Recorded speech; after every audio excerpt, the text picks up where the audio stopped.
बाबा की मदद उन बच्चों को मिलती है जो बलिहार जाते हैं, जो श्रीमत पर पवित्र बनते हैं। वर्षा भी और मदद भी, है ना। क्योंकि अब हमें इतनी तो समझ आ जानी चाहिए कि हम कहें कि हमें मदद चाहिए, लेकिन हम बाबा का बने ना, श्रीमत पर ना चले, तो बाबा मदद कैसे करें। बाबा की मत ही बाबा की मदद है ना। बाबा हमें जो नॉलेज देते हैं उसको धारण करना पड़े।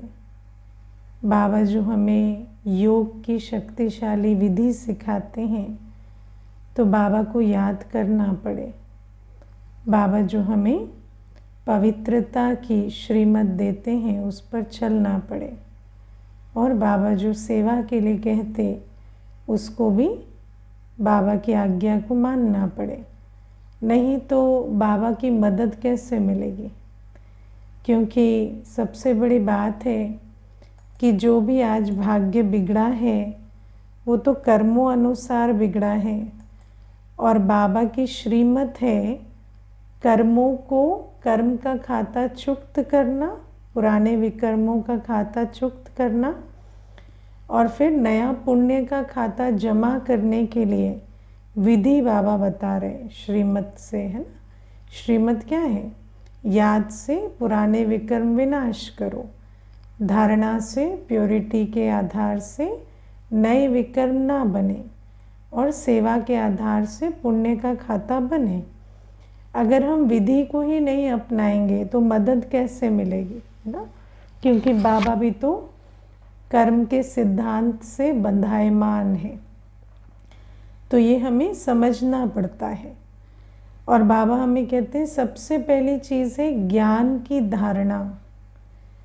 ज्ञान की धारणा बहुत इम्पोर्टेंट है, क्योंकि हम स्व को, संबंधों को और परिस्थितियों को राइट पर्सपेक्टिव में, क्योंकि अनुभव का आधार क्या है? परसेप्शन, है ना, दृष्टि वृत्ति, ये हमारे अनुभव का आधार है। अगर हमारी स्मृति श्रेष्ठ नहीं है, अगर हम ज्ञान स्वरूप होकर नहीं चलते, तो हमारी दृष्टि वृत्ति स्व के प्रति, संबंधों के प्रति, या जो परिस्थितियां आ रही हैं उनके प्रति हमारी जो दृष्टि वृत्ति होती वो ऐसी होती जैसे हमें दुख का अनुभव कराती, है ना। क्योंकि दुनिया में भी व्यक्ति क्यों दुखी है, किसी को भी आप पूछो कि दुखी क्यों है संसार में सब, तो कहेंगे एक्सपेक्टेशन के कारण।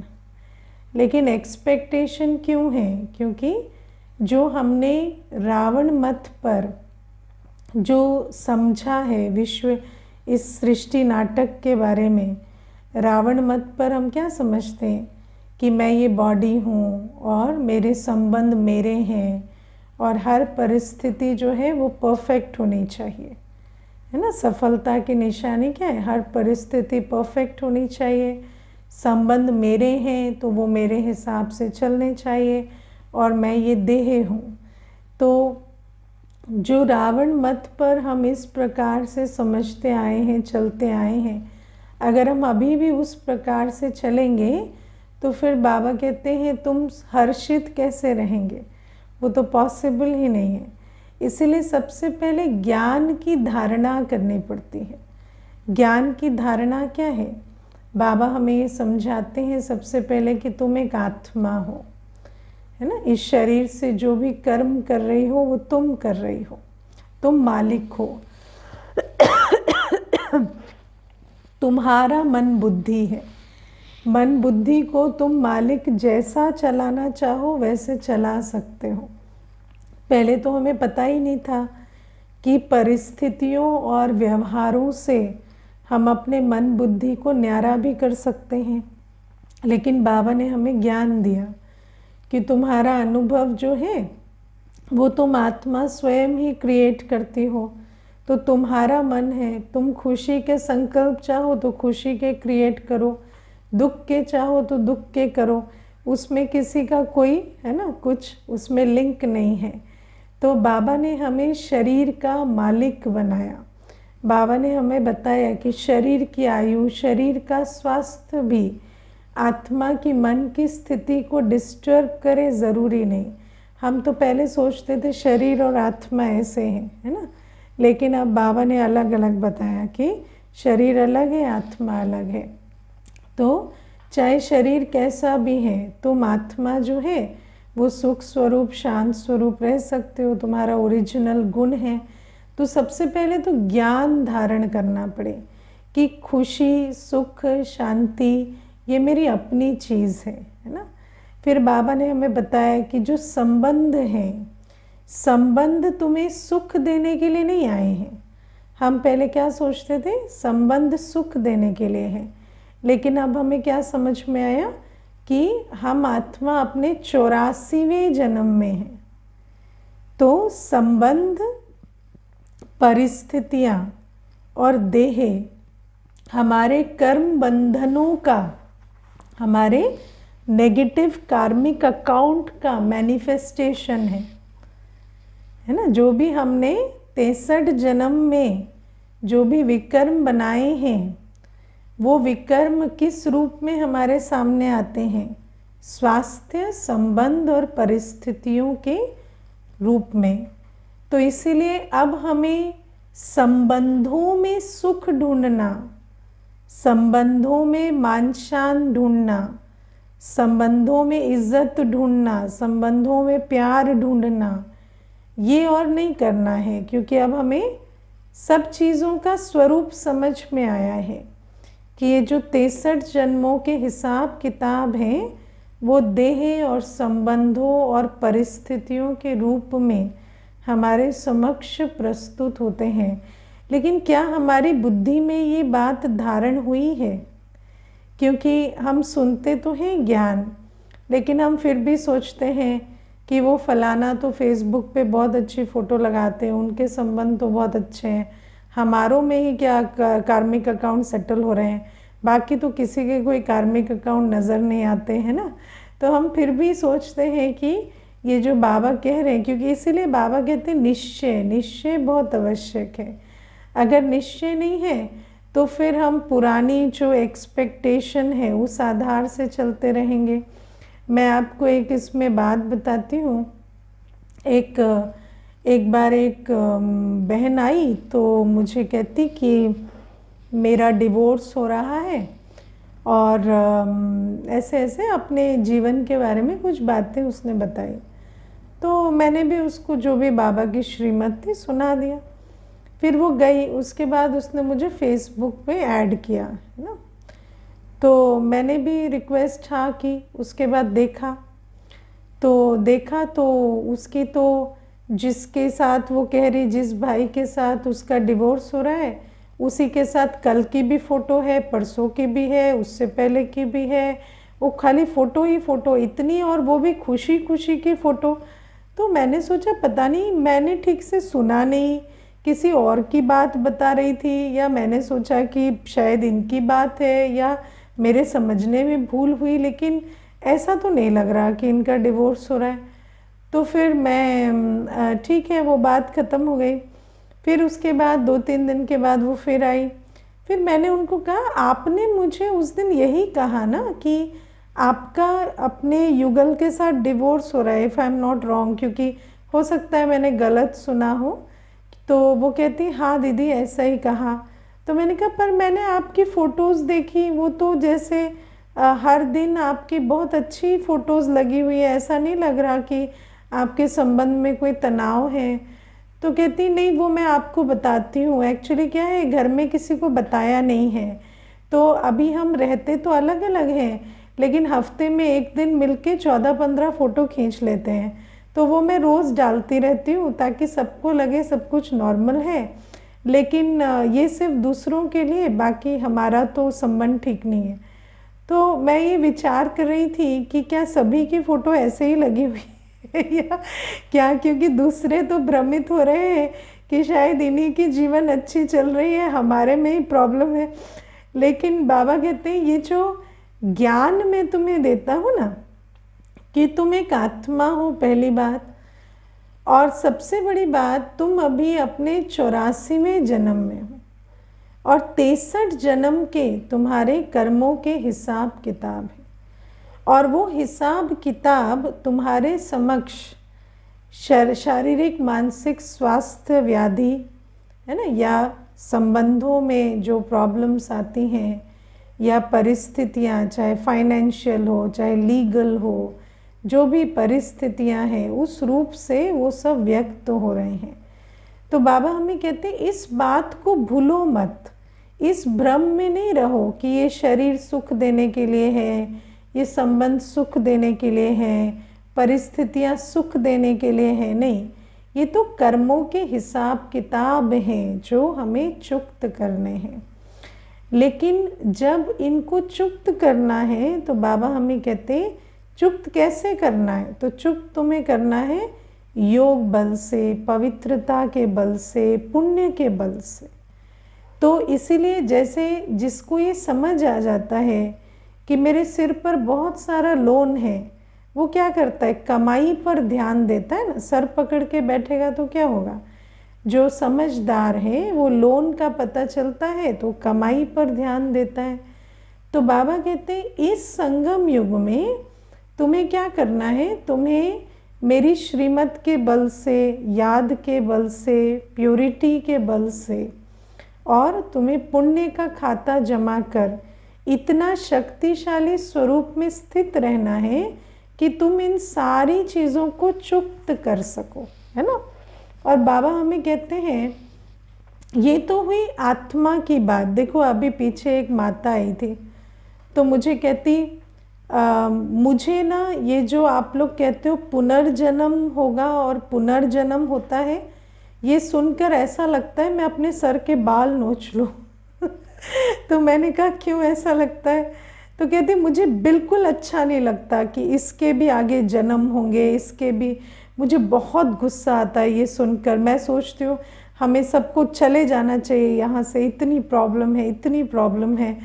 तो मैंने कहा अच्छा ठीक है, तो मैं आपको एक और बात बताती हूँ, ये हमारा आखिरी वर्स्ट जन्म है ना, इससे सिर्फ अच्छा होगा। अभी ये वर्स्ट है, इससे बुरा और जन्म नहीं होता। ये 84th है। सारे जितने पाप किए ना वो सब अभी आ रहे हैं, तो ये वर्स्ट है हमारा। तो उस हिसाब से अभी ठीक है। तो कहते हैं हाँ अगर ये वर्स्ट है तो ठीक है, मतलब वर्स्ट के हिसाब से तो ठीक है। मतलब अगर आप कहते हो इससे बुरा और नहीं है तो सबसे बुरे के हिसाब से तो काफ़ी अच्छा है। तो बाबा हमें कहते हैं कि ज्ञान बल कितनी बड़ी चीज़ है कि एक तो आप समझो कि जो भी हिसाब किताब है वो इस समय आ रहे हैं, और दूसरा कि वो जो हिसाब किताब आ रहे हैं ये हमारा ये सबसे बुरा है जो हो सकता है ना, इससे ज़्यादा और कुछ नहीं होगा। तो अगर आप उस दृष्टिकोण से देखें तो हम तो काफ़ी ठीक है नहीं, हाँ, या अभी बहुत बुरा है। हाँ, एक दो बीमारी शरीर में होती है, या संबंध में कुछ एक खिटखिट होती है, या कुछ ना कुछ धन या कुछ और ऊपर नीचे होता है, लेकिन उस हिसाब से देखें तो इतना बुरा भी नहीं है। और फिर दूसरी उससे भी बड़ी बात कि हमारे पास शिव बाबा है, हमारे पास ज्ञान बल है, योग बल है, तो उसके सामने तो ये बातें जैसे बहुत ही छोटी हो जाती, क्योंकि इतना बड़ा बाप साथ है कि बात बहुत छोटी हो जाती।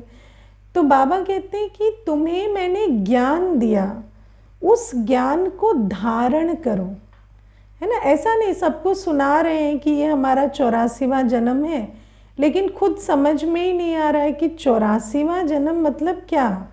84वां जन्म माना सारे कर्मों के हिसाब किताब, कयामत का समय है, सब कुछ सामने आ रहा है।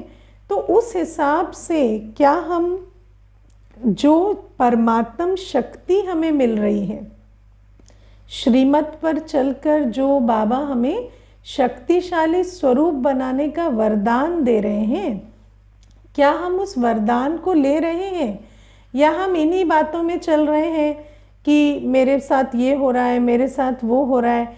क्योंकि बाबा हमें कहते हैं अभी ये जो सब कुछ है उसको तुम चुक्त कर सकते हो, तुम अपना भाग्य भी बना सकते हो, लेकिन तुम्हारा आधार एक शिव बाबा होना चाहिए। तो क्या हम इतना बाबा के साथ बुद्धि योग लगाते हैं, बाबा की याद में इतना रहते हैं? क्या हम अपने भाग्य की इतनी सराहना करते हैं कि हमें बाबा मिला है? क्या हम पवित्रता के बल को इतना जमा करते हैं? और क्या हम तन मन धन बलिहार कर कर सेवा में रहते हैं? क्योंकि अगर नहीं रहते तो हमें समझ में नहीं आ रहा है कि बाबा तो हमें मदद करने आए हैं, लेकिन हम उस मदद को लेने के लिए जो कदम उठाने चाहिए वो नहीं उठा रहे, है ना। तो इन बातों को हमें समझ कर चलना है कि ज्ञान हमें कहता है तुम कहाँ खड़े हो, तुम्हें क्या करना है, किस प्रकार से आगे जाना है, उस ज्ञान के आधार से हम चलें। फिर बाबा कहते हैं जैसे ही देह अभिमान आता है तो धोखा खा लेते हैं। देह अभिमान कैसे आता है? देह अभिमान आता है पति है सुनते क्यों नहीं है, है ना, बच्चे हैं मानते क्यों नहीं है, है ना। तो देह अभिमान आ गया ना, शरीर है, शरीर इतना बीमार क्यों है, तो ज्ञान गायब हो गया। उस समय ज्ञान गायब हो गया, उस समय बाबा याद नहीं आएगा, उस समय क्यों क्यों क्यों चलने लगेगा, उसका तो अच्छा है मेरा क्यों नहीं है। तो ये सारी बातें जैसे ही क्यों क्यों आता है तो फिर बुद्धि फिर जाती है और हम धोखा खा लेते हैं। फिर वही आत्मा जो हर्षित थी वो दुख का अनुभव करने लगती है। इसीलिए बाबा हमें कहते हैं कि बच्चों को मैंने ज्ञान दिया, उस ज्ञान बल के आधार से हमें योगी बनना है, पवित्र बनना है, सेवाधारी बनना है। और जब हम योगी हैं, पवित्र हैं, सेवाधारी हैं, तो हम अपने कर्म बंधन से ज़्यादा पावरफुल हैं। और हम सिर्फ कर्म बंधन से ज़्यादा पावरफुल नहीं हैं, हम इस विश्व की भी सबसे पावरफुल आत्माएं हैं। हम शिव शक्तियाँ हैं, हम वो फरिश्ते हैं जो इस भारत को स्वर्ग बनाएंगे। तो बाबा हमें कहते हैं अगर इतना सब कुछ जान कर भी हम वही माया के धोखे में रहें और वही ऑर्डिनरी चाल चलन चलें तो कैसे चलेगा, है ना। तो बाबा हमें आज कहते हैं कि तुम्हें सदैव हर्षित रहना है। लेकिन सदैव हर्षित रहने का आधार क्या है? सदैव हर्षित रहने का आधार है बाबा की श्रीमत, है ना। मैं आपको बहुत छोटी छोटी बातें कहती हूँ, जैसे ये कोई ज्ञान की भी बात नहीं है, लेकिन बहुत छोटी छोटी व्यवहारिक समझ, है ना। जैसे दुनिया में कहते हैं you can not have your cake and eat it too, है ना। अगर आप केक खाएंगे तो ख़त्म होगा ना, ऐसा तो नहीं है केक रखा भी रहेगा और खा भी लेंगे दोनों तो नहीं हो सकता ना। लेकिन आप देखो, मैं ब्राह्मण बच्चों में भी देखती हूँ इतनी भी समझ से नहीं चलते। कई बार दो चॉइस है जीवन में, है ना, दो चॉइस है, आप एक चुनते हैं तो दूसरे को छोड़ते हैं ना, ठीक है, आप एक चुनते हैं तो दूसरे को छोड़ते हैं। अब एक को चुना, दूसरे को छोड़ा, फिर उसको चुनने के बाद दूसरे के पीछे पड़े रहते हैं कि वो चुनते तो अच्छा होता, या वो क्यों नहीं हुआ, उसकी वजह से हम दुखी हैं, उसके तो फिर तुमने ये क्यों चुना, तुम वो चुन लेते है ना। मैंने कई बार देखा, वैसे कहेंगे हमें कोई किसी के पास ऑप्शन है घर संभालें या जॉब करें, तो जॉब करते हैं। अब जॉब किया तो फिर आपको समझ आता है ना कि आप 8 घंटे घर से निकलेंगे, तो नेचुरल है कि कुछ तो कॉम्प्रोमाइज़ेस होंगे ना। फिर कहेंगे हमें गिल्टी फील होता है कि हमने बच्चों का ध्यान नहीं दिया, तो बच्चों का ध्यान दो, जितना और ज़्यादा दे सकते हो दो, लेकिन इसमें फिर गिल्टी फील करने से क्या होगा। तो मैं ऐसा समझती हूँ कई बार हम, जैसे हमारे पास मल्टीपल चॉइसेस होती है ना, कौन बनेगा करोड़पति में तो चार ऑप्शन है ना, तो 4 ऑप्शन में से हम 4 ऑप्शन है लेकिन हम 5वें ऑप्शन के पीछे पड़े रहते हैं, है ना। तो 4 ऑप्शन है, 4 ऑप्शन में ये पकड़ोगे तो ये थोड़ा छूटेगा, वो लोगे तो उसमें थोड़ा ये कॉम्प्रोमाइज़ होगा, लेकिन हम 5वें ऑप्शन के पीछे पड़े हैं कि सब कुछ मेरे हाथ में रहे, कुछ भी कॉम्प्रोमाइज़ ना हो, तो ऐसा तो नहीं होगा ना। अभी हमें ये समझ कर चलना होता है कि हम जो ये 84वें जन्म में हैं, हमारे पास चॉइस है, लेकिन वो चॉइस अनलिमिटेड नहीं, वो चॉइस अनलिमिटेड नहीं है। और जो भी हम चॉइसेस ले रहे हैं, उन चॉइसेस के मध्य हमें श्रीमत के बल से, योग के बल से अपना बेस्ट करना है। अगर हम सोचें कि सभी कुछ हम कर लें, नहीं, बाबा कहते हैं जो भी छूट रहा है, जो भी नहीं कर पा रहे, उसको भी अगर करना है तो भी योग बल चाहिए, है ना। और अगर हम बाबा की याद में नहीं रहेंगे, हम नेगेटिव थॉट में जाएं, गिल्ट में जाएं, हमने ये नहीं किया, वो नहीं किया, तो उस गिल्ट से क्या होता है, और ही एनर्जी ड्रेन होती है। तो इन छोटी छोटी बातों को भी हमें समझना है जो व्यवहारिक है ना। अब देखो, कोई भी जीवन में हम चॉइस लेते हैं तो उसमें हमें समझ में तो आता है ना, हमने ये चुना है तो फिर ये तो कुछ ना कुछ कॉम्प्रोमाइज़ होगा, है ना। तो बाबा कहते हैं, अब जैसे कई बार होता है कि ज्ञान में भी चलते हैं, तो ज्ञान में भी चलते हैं तो कहेंगे सब नाराज़ हो रहे हैं, तो आपको क्या लगा, फूलों के हार चढ़ाएंगे आप पे? नाराज़ तो होंगे ना, उसमें ऐसी क्या बड़ी बात है, नाराज़ होते हैं, नाराज़ होंगे, किसी को अच्छा थोड़ी लगता है। आप शक्तिशाली बनो, आप हर कोई क्या चाहता है, को डिपेंडेंट रिलेशनशिप हो, जितना वो निर्भर है आप भी निर्भर होकर चलें।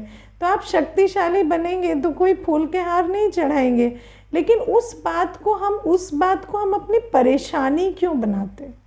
अगर आप पवित्रता का मार्ग चुनेंगे तो थोड़ी बहुत, है ना, मनुष्य क्या करता है, बाद में बदनामी करता है, परीक्षाएं लेता है, विघ्न डालता है, तो ये बातें तो होंगी ना। कुछ पाएंगे तो कुछ तो खोएंगे ना, कुछ ना कुछ तो वहाँ पर चलेगा ना। लेकिन जब हमने अपनी पसंद से कुछ चुना है और उसमें कुछ ना कुछ क्षति हो रही है, तो उसको हम उसके पीछे आप पड़ जाएं कि ये क्यों हो रहा है, वो क्यों हो रहा है, तो इसका मतलब हमारे को ज्ञान समझ में नहीं आ रहा है ना। हमारे को ज्ञान समझ में नहीं आ रहा है कि 84वें जन्म के अंत में अगर हम कुछ राइट चॉइसेस लेंगे तो माया तो हमें तंग करेगी, और उस तंग जब माया करती है तो हमें योग बल से काम लेना है। हम न्याय ढूंढेंगे, हम 10 लोगों को बिठाएंगे, बताओ ये बात गलत है ना, ये ऐसे करते हैं, वैसे करते हैं, तो 10 लोग हमारा फैसला नहीं कर सकते, क्योंकि ये तो कर्म के हिसाब किताब की बात है। और ऐसी परिस्थितियों में हमें योग बल से, पवित्रता के बल से, पुण्य के बल से अपनी उन्नति करनी पड़ती है। तो बाबा कहते हैं इन बातों को हमें, ये जो ज्ञान हमें बाबा देते हैं ना कि हम 84वें जन्म के अंत में हैं, या हमारा लक्ष्य क्या है, लक्ष्य का भी ज्ञान बहुत इम्पोर्टेंट है। हमारा लक्ष्य, जैसे दुनिया का लक्ष्य क्या है, कंफर्टेबल रहना, आराम से रहना। हमारा लक्ष्य है हम अभी कर्म बंधन चुक्त करें, लायक बने, पुण्य का खाता जमा करें और घर जाएं और नई दुनिया में आएं। तो उस लक्ष्य के ज्ञान के अनुकूल भी हमें कर्म करने पड़ेंगे। तो इन बातों को समझना है। बाबा कहते हैं हर्षित तुम अभी रहेंगे, लेकिन हर्षित कैसे रहेंगे, हर्षित जो हम सतयुग में सदैव हर्षित हमारा गुण होगा, उस गुण के संस्कार हम अभी बनाएंगे। लेकिन वो कैसे रहेंगे, जब हम बाबा की श्रीमत के बल को यूज़ करेंगे, है ना। देखो, अभी मैं पीछे सुन रही थी, एक भाई है तो उसकी छोटी आयु है, 20 वर्ष का है वो, उसका बहुत अच्छी कॉलेज में एडमिशन हुआ। जिस दिन उसका एडमिशन हुआ कॉलेज में तो बहुत सेलिब्रेशन हुई, हर कोई घर में बहुत खुश था। लेकिन उसी के 2 दिन के बाद उसके शरीर में एक, है ना, डिजीज़ डिटेक्ट हुई जो कि अनट्रीटेबल है, उसका कोई ट्रीटमेंट नहीं है। वो सिर्फ समय के साथ आपको फिजियोथेरेपी और ऐसे ऐसे मैनेज करना पड़ेगा, लेकिन उसका कोई ट्रीटमेंट नहीं है। अब आप सोचो कि ये जो सिचुएशन है कि एक तरफ तो बहुत अच्छे कॉलेज में एडमिशन हुआ, हर एक बधाई दे रहा है कि बहुत अच्छा फ्यूचर है, आपको तो कोई चिंता ही नहीं करनी है। और दूसरी तरफ ये जो शरीर का रोग है वो आया है सामने, तो उसमें क्या होता कि उस भाई को यही समझ में आया कि अब जो अच्छा है वो अच्छा है और जो नहीं है उसको मुझे स्पिरिचुअलिटी से मैनेज करना है। 18 इयर्स की एज में भी या 20 इयर्स की एज में उसने मुझे ये कहा कि ठीक है दीदी, अब बाबा की याद से इसको भी मैनेज करेंगे और बाकी जो है वो तो है ही है ना। तो बाबा हमें कहते हैं इसीलिए हमें समझना है कि अभी सब कुछ परफेक्ट नहीं हो सकता, क्योंकि हम 84th बर्थ में हैं, लेकिन सब कुछ तो परफेक्ट नहीं है। लेकिन हम फोकस किस पे कर रहे हैं?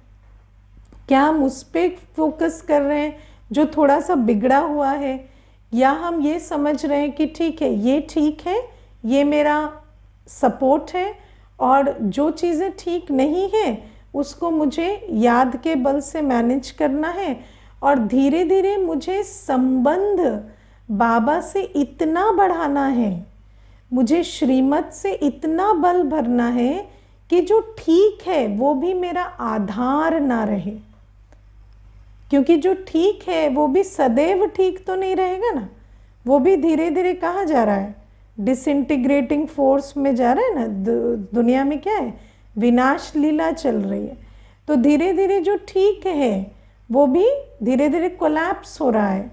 तो बाबा कहते जो ठीक है उसको पे फोकस करके बाबा के ज्ञान योग बल से अपने बाकी चीज़ों को मैनेज करो, और फिर धीरे धीरे श्रीमत पर इतना चलो कि हम इतने शक्तिशाली स्वरूप में स्थित हो जाएं कि जो भी विनाशी आधार हैं, जो पहले ठीक थे और हम उनके आधार से चल भी रहे थे, अब वो हमारा आधार नहीं है। वो है ठीक लेकिन वो आधार नहीं है ना। तो जब हम इस प्रकार से चलेंगे तब तो हमारी अंतमते सोगति होगी। और बाबा हमें कहते हैं तुम्हें तन मन और धन बलि चढ़ना पड़ेगा, क्योंकि ये तन मन और धन जब देहाभिमान के आधार से चलता है तो इसी के कारण बहुत विकर्म का खाता बनता है ना। स्पेशली आप मन को देखो, देहाभिमान आया तो मन के संकल्प ही हमारी सारी खुशी गायब कर देते हैं। इसीलिए बाबा कहते हैं मन में एक भी संकल्प श्रीमत के विरुद्ध नहीं, कोई भी मन में जो भावनाएं हैं, संकल्प हैं, वो श्रीमत के विरुद्ध नहीं, और मन मन मना भव रहे, तब तो जाकर हर्षित रहेंगे। वरना ये जो तन मन धन है अगर देहाभिमान के आधार से चलता है तो खूब विकर्म बनता है। अभी देखो पीछे एक बहन कह रही थी मुझे कि बाबा रोने को क्यों मना करते हैं, रोने से तो बहुत हल्का लगता है ना। रो लेते हैं तो मन जैसे एकदम हल्का हो जाता है।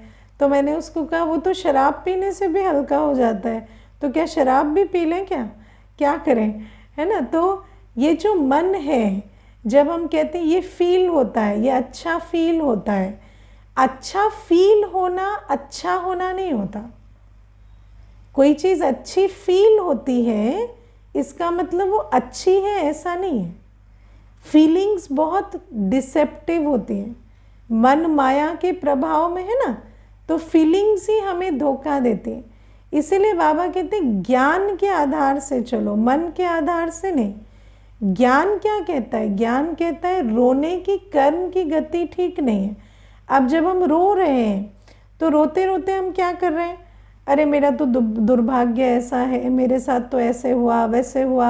आप अपने दुख को जैसे जस्टिफाई कर रहे हैं और उसको जैसे रीइंफोर्स कर रहे हैं। तो जब दुख को बार बार जस्टिफाई करेंगे तो दिल में क्या भर जाएगा? दुख भर जाएगा ना।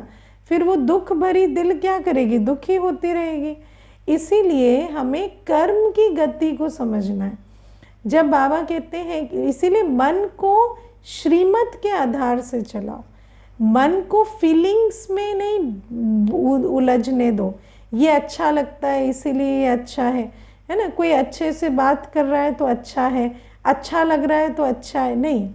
अगर अच्छा लग रहा है और अच्छा है सोचेंगे और उसको बार बार मन पे हावी होने देंगे तो फिर क्या होगा, आत्मा का कार्मिक अकाउंट बनता जाएगा उस आत्मा के साथ, और फिर कल वो आत्मा का कोई भी कर्म हमारे को दुखी कर सकेगा। इसलिए बाबा कहते हैं तन मन धन को बलिहार करना पड़े। अगर बलिहार नहीं करेंगे और मन को अच्छा लगा तो मन उस तरफ चला जाए, धन को जहाँ जहाँ मन ने मोड़ा उस तरफ धन लगा दे, तन जो है उससे जो मन को अच्छा लगे वो करते जाएं, इस प्रकार से नहीं चलेगा।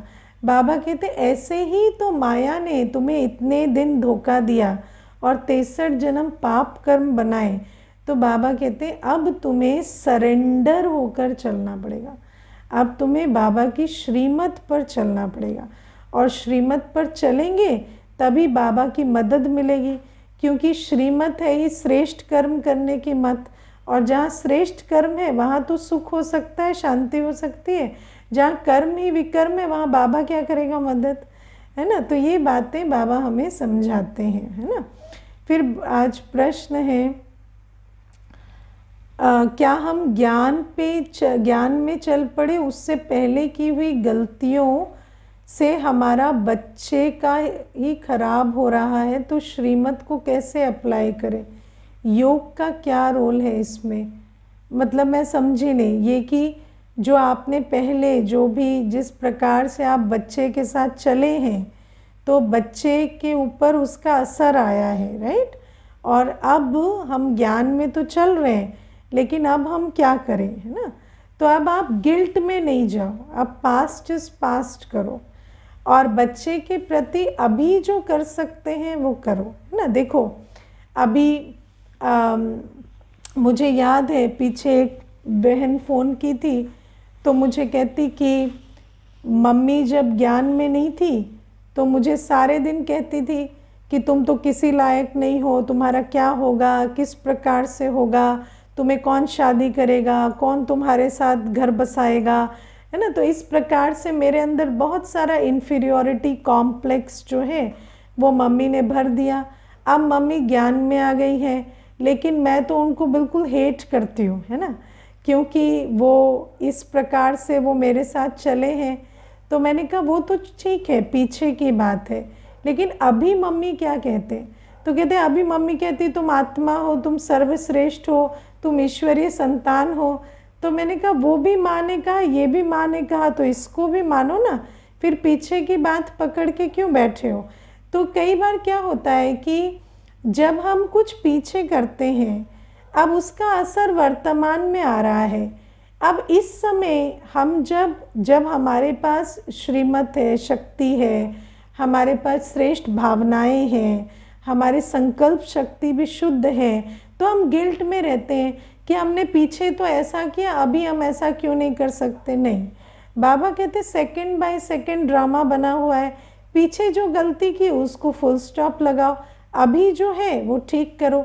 मैं आपको ना इसमें एक बहुत अच्छी बात सुनाती हूँ। एक बार क्या हुआ कि ये बचपन की देखी हुई बात है। तो मेरी एक फ्रेंड थी, तो उसके फादर जो थे वो एक दिन वो ऐसे ना बदतमीज़ी से बोली फादर को कुछ।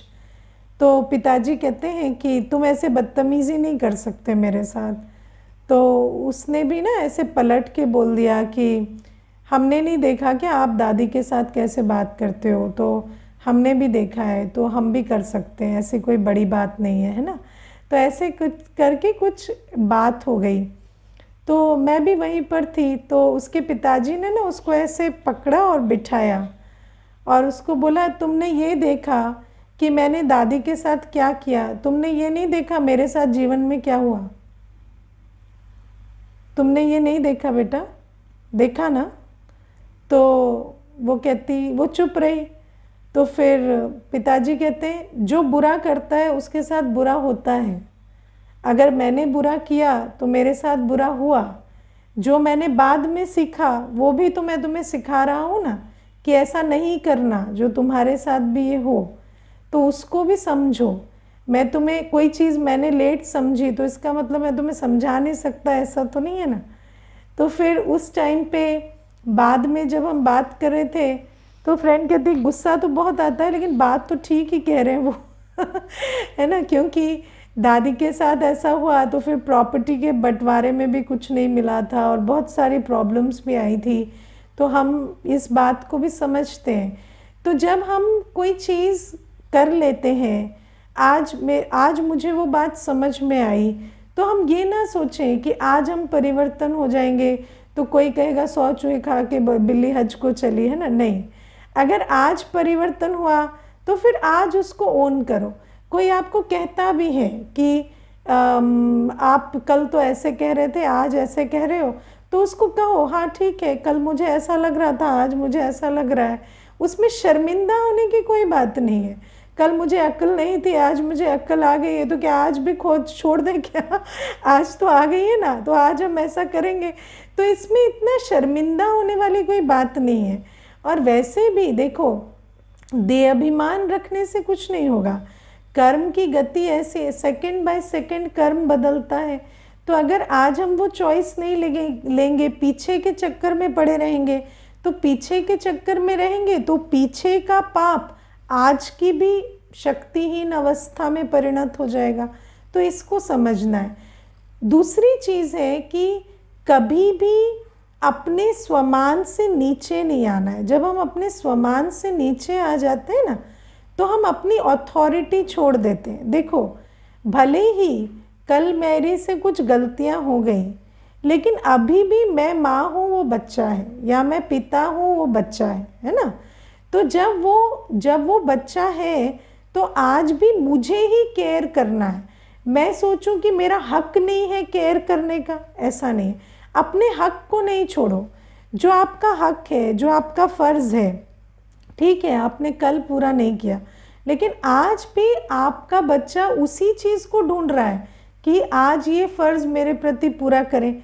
तो उसमें अपनी राइट को नहीं छोड़ो कि आज मेरे को हक नहीं है कि मैं इस बच्चे का कल्याण करूं। नहीं, कल नहीं किया वो ठीक है, लेकिन आज जब समझ में आया है तो भी, अगर बच्चा भी 10 बार कहे ना कि आपको क्या अधिकार है, आप आज मेरा कल्याण करने आए हो, तो बच्चे की सुनो, लेकिन उसको कहो कि कोई बात नहीं बेटा, फिर भी तो मुझे ही करना है, कौन करेगा?